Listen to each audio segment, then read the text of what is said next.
میں خطاب کی دعوت دے رہا ہوں جناب زاہد احمد صاحب.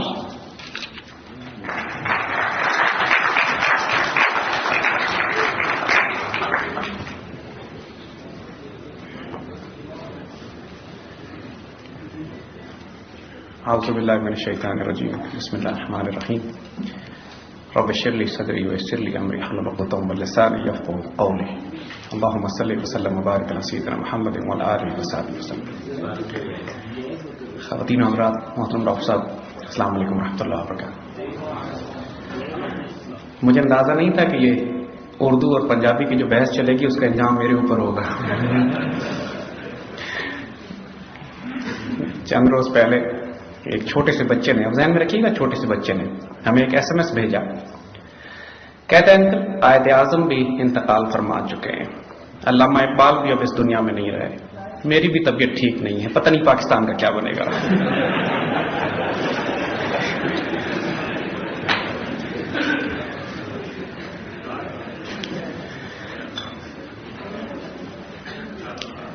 خواتین حضرات، محترم بزرگوں، دوست اور ساتھی، آج ہم آپ کو اللہ کے فضل سے بشارت اور خوشخبری اور تسلی دینے آئے ہیں کہ فکر نہ کیجیے، پاکستان کو کچھ بھی نہیں ہوگا.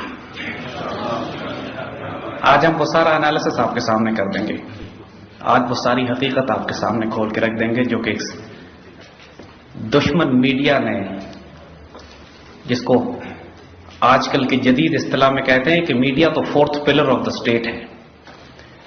حقیقت میں media fourth pillar of the state نہیں ہے، fifth column of the enemies ہے. ہماری صفوں میں ہو فکر اگر خام تو آزادی افکار، انسان کو حیواں بنانے کا ہے طریقہ. علامہ اقبال نے اسی آزادی افکار کے بارے میں، جس کی نہ تربیت ہو، جس کا نہ تزکیہ ہو، جس میں نہ نگاہ بلند ہو، نہ سخن دل نواز ہو، جس کی نہ جاں پرسوز ہو، تو پھر جب اس کو آزادی دی جائے تو وہ آزادی نہیں، آوارگی بن جاتی ہے. اور اس آوارگی کے نتیجے میں پھر یہ ہوا کہ ہماری قوم پر جس طرح انہوں نے انفارمیشن وارفیئر، سائیکولوجیکل وارفیئر کرنی شروع کی کہ پاکستان ٹوٹنے جا رہا ہے، فرنٹیئر ہمارے ہاتھ سے نکل گیا ہے، پشاور طالبان نے قبضہ کر لیا ہے، کراچی میں طالبان قبضہ کرنے جا رہے ہیں. مایوسی کی وہ کیفیت کہ چند ماہ پہلے تک لوگ ملک چھوڑ کر جانا چاہتے تھے. یہ کیفیت کہ ملک لوگوں کو یقین خیال ہو چلا تھا کہ یہ 1971 جیسے حالات پیدا ہو چکے ہیں اور اللہ نہ کرے یہ پاکستان ٹوٹ کے الگ ہو جائے گا. اللہ کے فضل اور کرم سے نہ یہ 71 کے حالات ہیں اور نہ پاکستان ٹوٹ کے الگ ہونے والا ہے. آپ کو ایک دفعہ اگر آگاہی دے دی جائے ان تمام واقعات اور حالات سے کہ جو آپ کے آس پاس، جو آپ کے خلاف سازشیں کی جا رہی ہیں، جو ہماری صفوں میں ففتھ کالم ہیں، جو ہماری صفوں میں میر جعفر اور میر صادق موجود ہیں، پھر امت کے لیے آدھی جنگ وہیں جیت لی جاتی ہے. ہم آپ کو پہلے تھوڑا سا ماضی میں لے کے جائیں گے، اس کے بعد ہم 1971 پر آئیں گے اور پھر آج کے حالات پہ. شاید چند منٹ ہم زیادہ لیں آپ کی اجازت سے، لیکن یہ ہماری عزت افزائی کی ڈاکٹر صاحب نے کہ ہمیں اجازت دی کہ یہاں آ کے ہم آپ سے بات کر سکیں. پھر جب آپ بلایا ہے تو ہم پیار سے کہیں گے باپ بھوکتے، کیونکہ اب ہم بڑی سخت اور بڑی کھری بات کریں گے.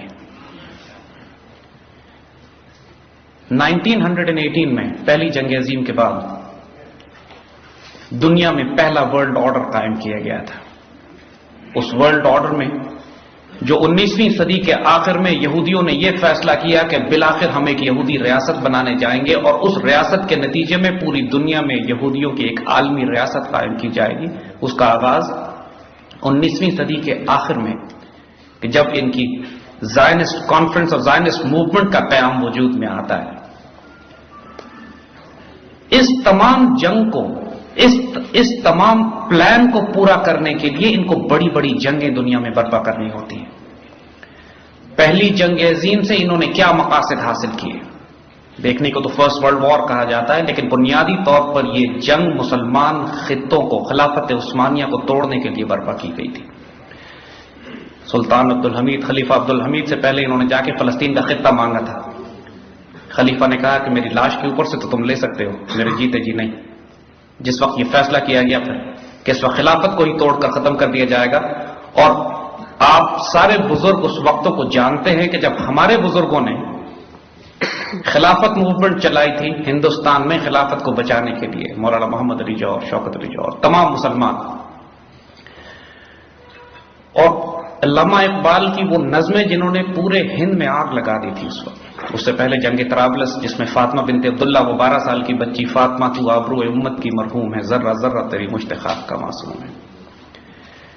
پھر وہ بادشاہی مسجد میں لاہور کی، یہیں پہ علامہ اقبال نے وہ شعر پڑھا تھا کہ حضور صلی اللہ علیہ وسلم کی خدمت میں وہ ایسا آبگینہ لے کر آیا ہوں جس کی نظیر جنت میں بھی نہیں ملتی، کہ طرابلس کے شہیدوں کا لہو ہے اس میں. مسلمانوں بہت جذباتی طور پر اس خلافت عثمانیہ کے ساتھ وابستہ تھے،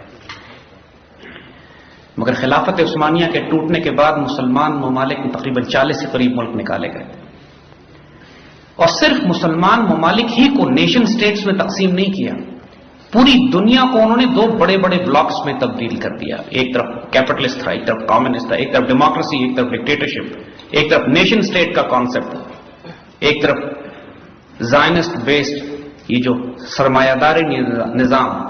بنیادی طور پر کمیونسٹ اکانومی ہو یا کیپٹلسٹ اکانومی ہو، ان دونوں کی پشت پر وہی زائنسٹ بینکنگ سسٹم تھا، وہی ربا کا نظام تھا، وہی پیپر کرنسی تھی. بنیادی طور پر کنٹرول دونوں طرف سے زائنسٹ ہی کر رہے تھے. اسی دور میں پہلی اور دوسری جنگ عظیم کے بعد انہوں نے جب اسرائیل کی ریاست کا قیام وجود میں لایا، جو کام پہلی جنگ عظیم میں یہ نہیں کر سکے، یہ انہوں نے دوسری جنگ عظیم میں کیا. وہ تمام مسلمان ممالک نے حجاز سے لے کر مشرق وسطیٰ کے جو تمام ممالک آج آپ دیکھتے ہیں، ان میں وہی سربراہان قائم ہیں کہ جن کو پہلی جنگ عظیم کے بعد لارنس آف اریبیا اور جنرل ایلن بائی کے ساتھ مل کر انہوں نے مسلط کیا. اقبال نے جس پر بڑے دکھ سے کہا تھا کہ ہاشمی بیچ رہا ہے آبرو دین مصطفیٰ، خاک و خوں میں لٹ رہا ہے ترکمان سخت کوش. جب ٹرانس حجاز ریلویز وہ جو دمشق سے چلا کرتی تھی اور مدینے تک آیا کرتی تھی،